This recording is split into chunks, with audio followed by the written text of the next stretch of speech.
Indiana Pacers. I have them being the 9th seed in the East and going 41-41 this season. And yeah, they are probably one of the most mediocre teams in the league, taking that title from teams like the Pistons and the Magic. They're probably going to be one of those teams who is just always the 8 or 9 seed for the next few years, unless they make a change. Let's just start out by looking at their roster. You got Malcolm Brogdon, the point guard, as their point guard, Chris LeVert, T.J. Warren, Domantas Sabonis, and Miles Turner. And in theory, that's actually a really good team. This is one of the few teams in the league that I say has little to no weaknesses. Like, if you look at the roster, each guy is a guy you can rely on. The least reliable guy in that lineup is Miles Turner. And Miles Turner is a great defender, good shooter, and that's what you really expect from him. So honestly, this team doesn't really have many holes. But it's really not that simple. You can't just have a team like this to be good. I mean, they're still a good team, just not exactly good enough to be great. For example, there's teams like the Knicks. The Knicks, last year they had a lineup of something like Derrick Rose, R.J. Barrett, Reggie Bullock maybe at the shooting, and R.J. at the small forward, who knows, Julius Randle, and Nerlens Noel. If you look at that roster and look at the Pacers roster, you'd think, oh, the Pacers roster should be better, right? No. Pacers were the 9 seed. The Knicks, on the other hand, were the 4 seed. So, something's obviously not clicking for this team. That's the reason that they're not great. I don't know exactly what it would be. They have scores, they have playmaking, they have floor spacing, and they have a little bit of defense. You got Miles Turner, who's usually top 5 in Defensive Player of the Year rankings, sometimes the best, or not top 5, at least top 10, usually leading the league in blocks. Then you got Malcolm Brogdon, who's a pretty good defender, and other than that, it's not that great. I'm not saying the rest of the team, the defenders in the team, are terrible. I'm just saying that they're not as good as they should be, or as good as they could be. Maybe defense is the reason why the Pacers aren't as good as they should be. So, in theory, an interesting guy to trade for right now would be a guy like Ben Simmons. Brings more playmaking and more defense to the team. You probably have to trade a guy like Sabonis for him, but honestly, I think that'd be a smart idea.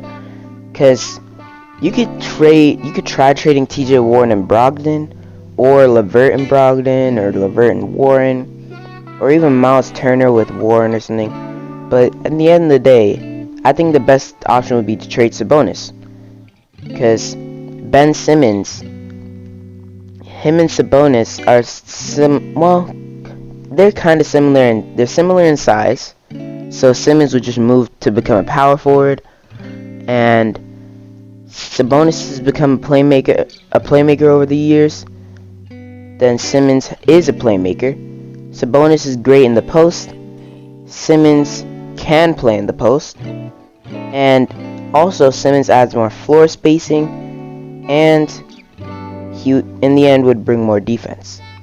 So I think a trade like Sabonis for Simmons would work. The only problem is the Sixers don't really need Sabonis, so maybe it's a 3-team trade where Sabonis goes to a team like the Blazers or something. I don't know, but I just don't know if I just don't think this team has defense that's good enough to be great. Of course, you got T.J. McConnell off the bench, and T.J. McConnell is ridiculous defensively. As you can tell if you play NBA 2K22 my career, T.J. McConnell gets after on defense. But that's not enough to bring them to the playoffs. They're definitely going to be a play-in, borderline playoff team, maybe even a playoff team. I wouldn't be surprised if they were a playoff team, actually. I wouldn't be surprised if they were a playoff team, maybe the sixth. They were up to the 4 seed, 5 seed when LeBron was still on the Cavs, but then they got beaten in 7. If they beat LeBron in that series, then they move on to face the Raptors. Who knows what goes on from there? But that's when they had Oladipo. Now they don't have Oladipo, they have Chris LeVert. And Chris LeVert, nowadays a lot of people could say he's better than Oladipo. So you might be wondering, why are they doing as good as they were before? In my opinion, it could be the defense that's the issue. Because Victor Oladipo brought offense and defense. Chris LeVert really brings a lot of offense and not much defense. And I'm not saying Chris LeVert's like a 0 on the defense side of the ball. He can still play a little defense, but it's not like he was doing how Oladipo was. Oladipo was like on all defensive teams. Chris LeVert isn't. So at the end of the day, that's really my point. The defense isn't great, and that's why the team isn't great. It really shows how much defense can impact your floor and your ceiling as a team. But yeah, I'm hoping this team doesn't stay in mediocrity. I hope they make a change to get better or get worse. For example, the Pistons made a few changes to get worse. They traded Drummond, traded Griffin, they traded all the others, and Derrick Rose, and Reggie Jackson. They got rid of everybody.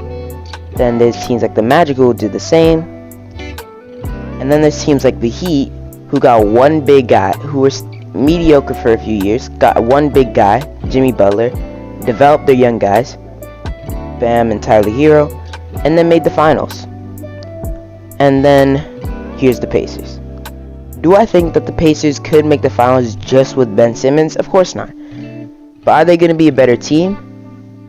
In my opinion, probably. So that'll be for this video. If you enjoyed, like, subscribe, share, comment down below your tips, tricks, or ideas. If they have new on this channel, that'll be for me today. I'll see you guys next time. I'm out. Peace.